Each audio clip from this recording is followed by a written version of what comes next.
call James Shaw, 5 minutes. Thank you, Mr Speaker. I would like to start by echoing the words of Ian Lees-Galloway, warmly commending the words of Andrew Bailey about this fund. Of course, Andrew Bailey is very credible in this area.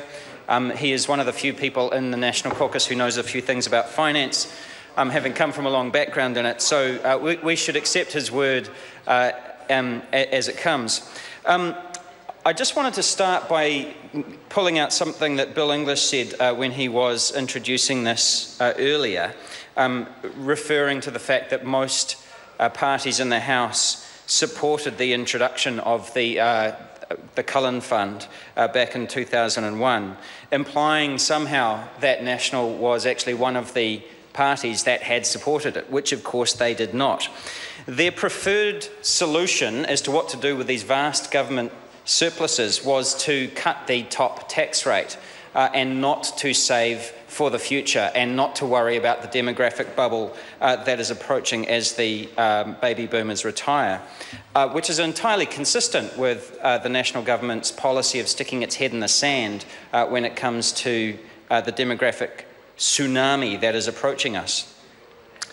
So it's interesting to note, of course, that their preferred way of dealing with the fund since getting into government has actually been to replicate their policy back in 2001, which was to cut taxes so that there is not enough money to run surpluses, so that they don't have to put anything into the superannuation fund. So I'll just say that again.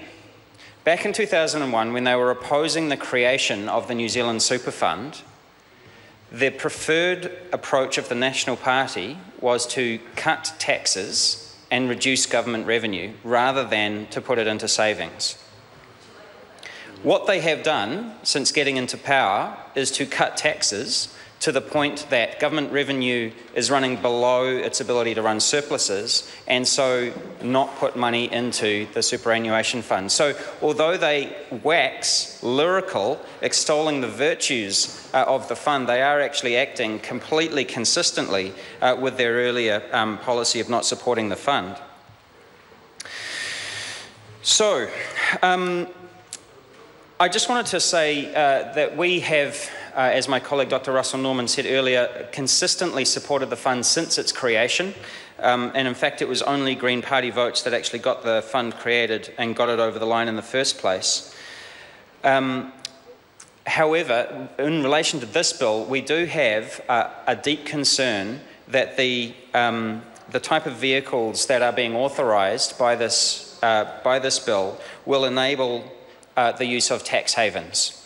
And so the risk is that the New Zealand's government-owned, state-owned sovereign wealth fund is actually exploiting loopholes in other countries' taxation systems, and we don't think that that should be enabled.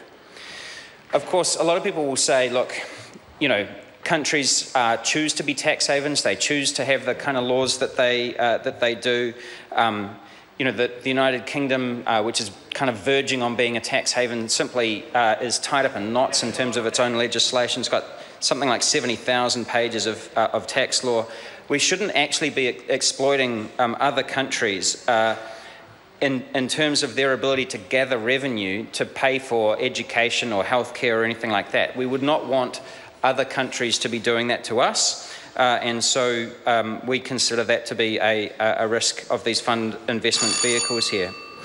So in conclusion, Mr Speaker, we should be setting an example, not selling out. We should be upholding the ability of other countries to gather the revenue that they need, rather than to exploiting loopholes for our own benefit. And New Zealanders' own sovereign wealth fund, our own savings fund, should really embody Kiwi values of fair play. So while we do and always have supported the New Zealand Super Fund, we will not be supporting this bill. Thank you, Mr Speaker. I call Alistair Scott.